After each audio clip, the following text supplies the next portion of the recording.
Hello po sa inyong lahat mga ka-crypto. Ako po si Pinoy Crypto Trader at sa video na ito ay atin pong pag-uusapan ang tungkol dito kay XRP, kung saan ay atin pong sasagutin ang malaking tanong dito kung kaya ba talagang lampasan ni XRP si Bitcoin ngayong taong 2025. Kaya ayan, si Bitcoin po ang tinaguri ang hari ng crypto, kung saan ay matagal na po siyang nasa unahan pagdating po sa market capitalization at pagiging store of value.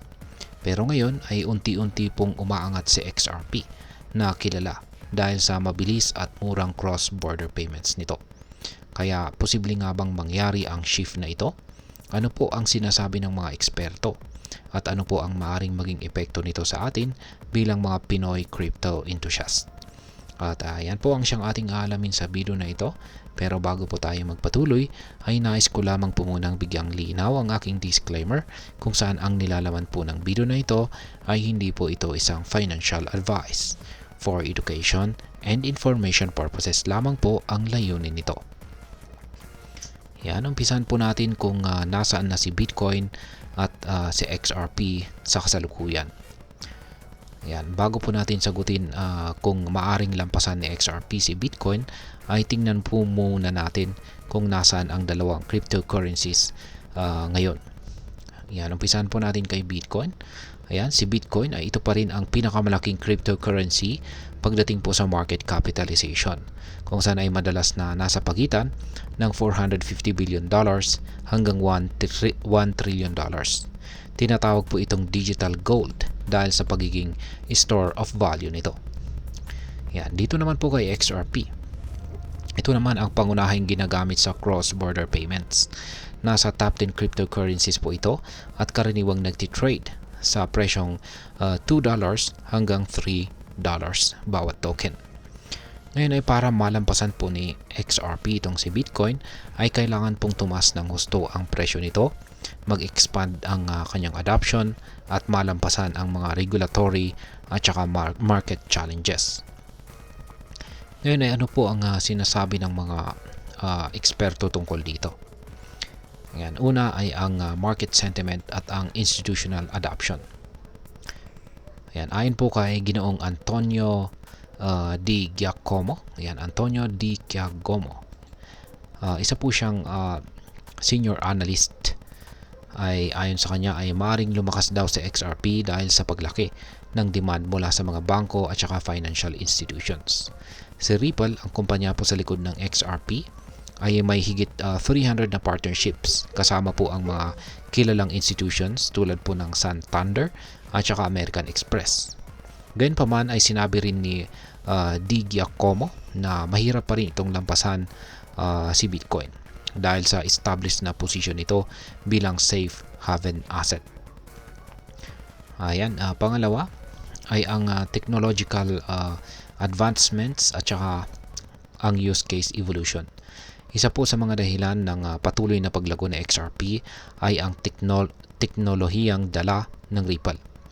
Ayon po kay Ginoong Arthur Asizov, siya naman po ang CEO ng B2BinPay, ang bagong stablecoin na RLUSD sa XRP Ledger ay maaaring magpataas ng utility na XRP sa financial ecosystem.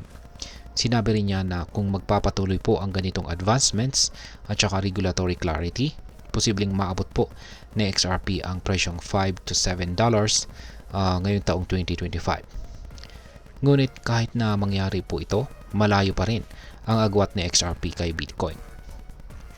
Ayan. Ang pangatlo ay ang regulatory environment at saka legal challenges. Ang pinakamalaking hadlang para kay XRP ay ang legal na kaso ng Ripple laban sa SEC or Securities and Exchange Commission ng US. Kung manalo po ang Ripple, malaki po ang tsansang tumaas ng XRP dahil po sa improved market sentiment at saka institutional adoption. Ngunit ayon po kay Hani Abuagla, isa po siyang senior strategist, kahit na malutas ang issue, mahihirapan pa rin sa XRP na lampasan si Bitcoin sa loob ng maikling panahon.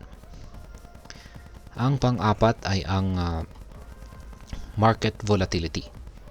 Paalala naman po ni Ginoong Ryan Lee, isa po siyang crypto analyst, na pareho pong volatile itong si Bitcoin at saka XRP.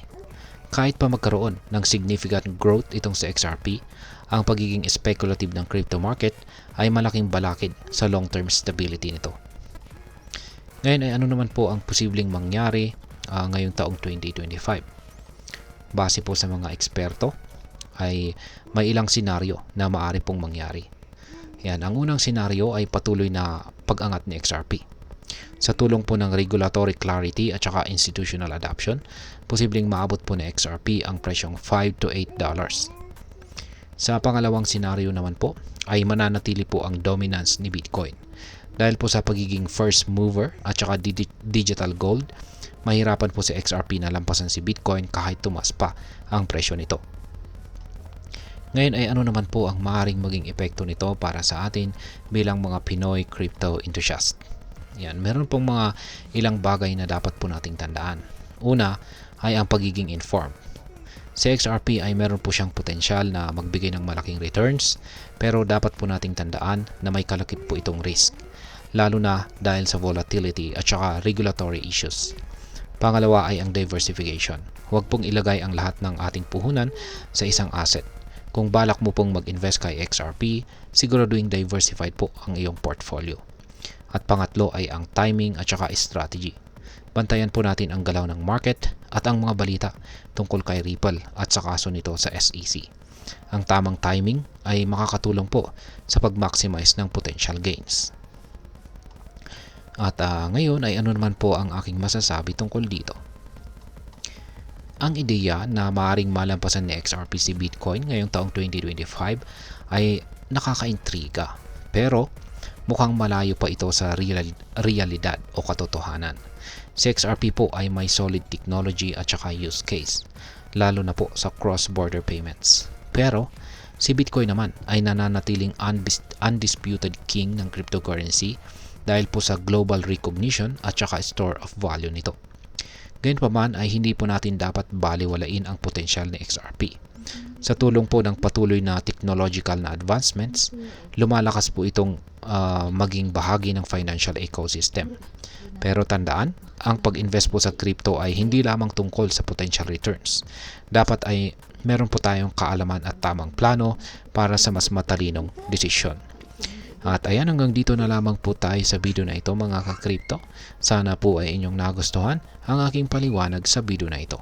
Kung inyo po itong nagustuhan, pag-click lamang po ang like button nito. Marami pong salamat sa panonood. Ingat po tayo lagi at God bless po sa ating lahat.